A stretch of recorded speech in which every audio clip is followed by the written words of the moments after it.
Maintenant, si on précisait davantage le type d'eau qui aurait ces caractéristiques, on pourrait donner comme exemple l'Ukangen, une marque déposée qui appartient à la compagnie japonaise Inagic. La docteure Corinne Allen l'utilise auprès de personnes sévèrement touchées par des problèmes neurologiques.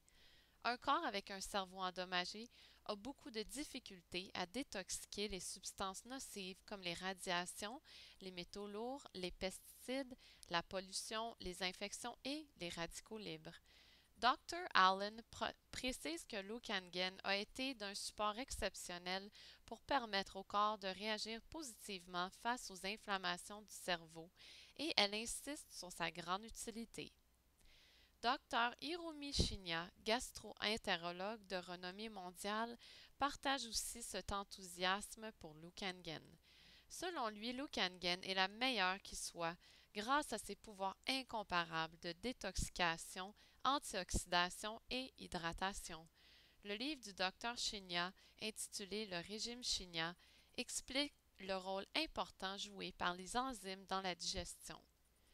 Le docteur Hayashi, quant à lui, considère que dans la pratique médicale de tous les jours, la consommation d'une eau réduite électrolysée devrait être un prérequis. Le professeur Sanataka Shirohata va beaucoup plus loin.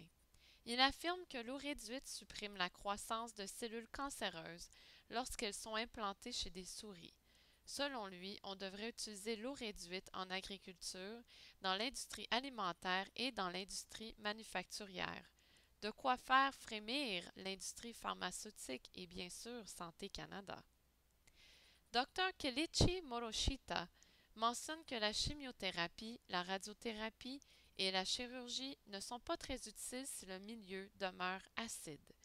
Il précise qu'en Asie, l'eau alcaline est servie régulièrement aux patients et considérée comme faisant partie du traitement. Après plusieurs mois de recherche et d'essais, la docteure Peggy Parker est convaincue que l'eau réduite Kangen peut ralentir le processus de vieillissement. Selon elle, les parois cellulaires oxydées deviennent collantes et ceci empêche une bonne hydratation. L'ingestion d'eau Kangen permet une meilleure absorption des nutriments et accentue le nettoyage des débris cellulaires. Pour certains scientifiques comme le docteur Yoshiaki Matsuo, le potentiel redox de l'eau est plus important que le pH. Selon lui, l'eau réduite électrolysée a le pouvoir de s'attaquer efficacement aux radicaux libres associés à plusieurs états pathologiques. La docteure Susan Lark rajoute que le processus d'électrolyse produit un surplus d'électrons libres ensuite véhiculés par l'eau alcaline.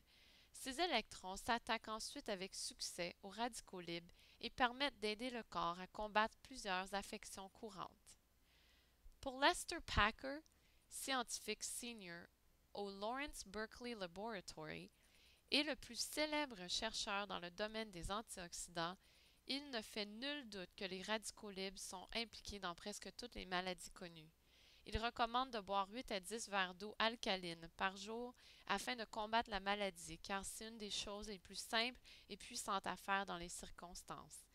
Il souligne également que les équipes japonaises de sport professionnel boivent de l'eau alcaline pour améliorer leur performance.